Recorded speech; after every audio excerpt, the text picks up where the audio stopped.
தம்பே நீங்க என்ன ஆளுங்க? வவ்வாலுங்க.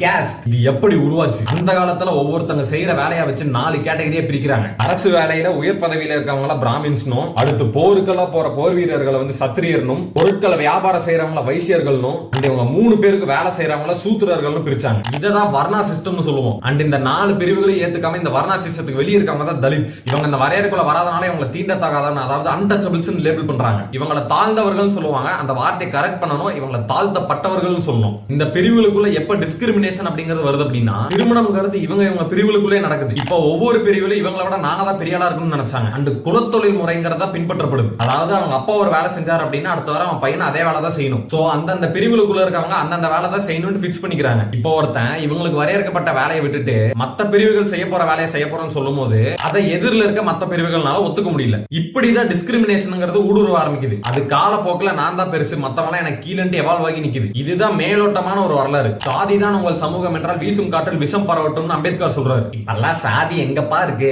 ரஞ்சித் மாரி செல்வராஜ் அப்புறம் உங்களை மாதிரி ஆளுங்க தான் இதை பத்தி பேசி இதை வளர்த்துட்டு இருக்கீங்க நிறைய பேர் சொல்லுவான். அப்படி சொல்றவன்ட்ட அவனோட பையனையோ இல்ல பொண்ணையோ மத்த சமூகத்துல இருக்க பொண்ணுக்கோ இல்ல பையனுக்கோ கல்யாணம் பண்ணி கொடுப்பியான்னு கேளுங்க. முக்காவாசி பேர் யோசிப்பான். எவ்வளவு ஆணவ கொலைகள் நடக்குதுன்னு நீங்களே பாப்பீங்க. மனுஷன் நிலாக்கு ராக்கெட் விடுறான். பல வியக்கத்தக்க கண்டுபிடிப்புகள் நிறைய கண்டுபிடிச்சு இங்க நம்ம பரிணாமம் அடைஞ்சிருந்தாலும் இங்க இன்னும் நிறைய பரிணாமம் அடையாத குரங்குகள் இருக்கு. அதாவது குரங்குல இருந்துதான் மனிதன் வந்தான்னு சொல்லுவாங்கல்ல.